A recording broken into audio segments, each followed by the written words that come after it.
The NBA has had a very interesting week. Not only have we had great games like Mavericks vs.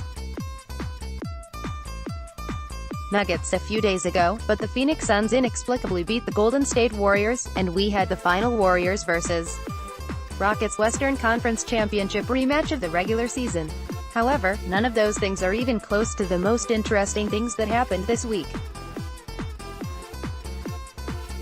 There was also Steve Kerr saying that he was more from Sir Charles in charge, so expletive tired of Draymond Green's expletive James Dolan banning a fan for telling him to sell the team, and the event that probably takes the cake, when a fan reportedly yelled racial comments towards Thunder guard Russell Westbrook.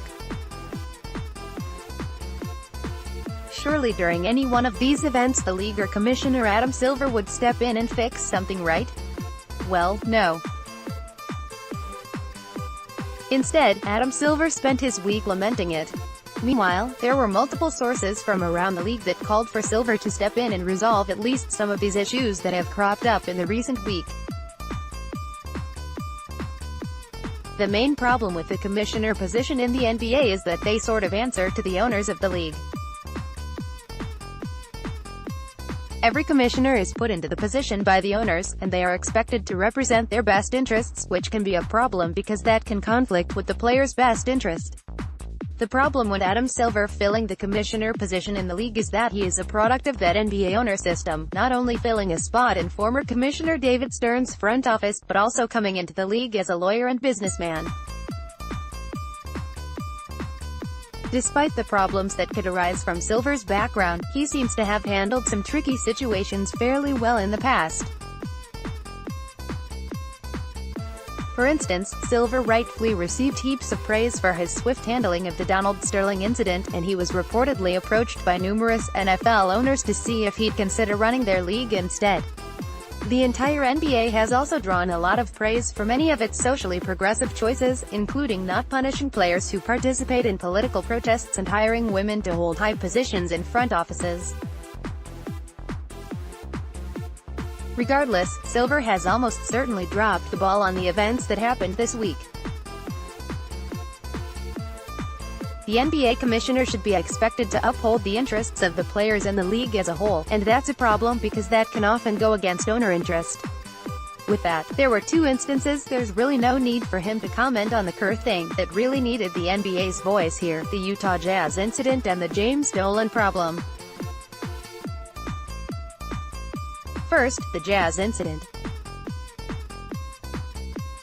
A Jazz fan reportedly started shouting racial comments at Westbrook, and fans around this man were seen smiling or laughing, and his wife was reportedly cheering him on. Westbrook responded by saying, "I'll expletive you up. You and your wife. I promise on everything that I love, I'll expletive you up." In response, the NBA released a $25,000 fine to Westbrook. There's some people around this league who believe that's too high a fine, maybe something more around $10,000. Also, there's an argument that the NBA should have stepped in and banned this fan for life. Understandably, the NBA wants to push the narrative that this is a fan and player league, but your players are your employees first and foremost, and their safety needs to be the top priority. There can be no tolerance for this kind of thing in the NBA, and the league needed to show that. Now, credit where credit is due, the Jazz have banned both this fan, as well as another one who's known to be a problem for life, from their arena. However, these fans can, in theory, travel to follow Westbrook and the Thunder if they wanted to, which still kind of puts his safety at risk. Or at the very least, it could lead to a much worse incident down the road. Onto a situation where Silver should have done the exact opposite of what he should have done with the Jazz fan, the James Dolan problem. Not only has Dolan abused his power in the past to essentially bully Charles Oakley, but he also removed a fan from a music festival in 2016 when the fan suggested that Dolan should sell the Knicks. Now, 3 years later, Dolan is banning a fan from MSG for life for telling him to, what else, sell the team. There's really no excuse here. Dolan is being a child. Adam Silver needs to step in and reinstate this fan's access, as well as fining Dolan or giving him some other form of warning, because this is just unacceptable. The fact that he won't speaks volumes to where Silver's loyalties currently lie.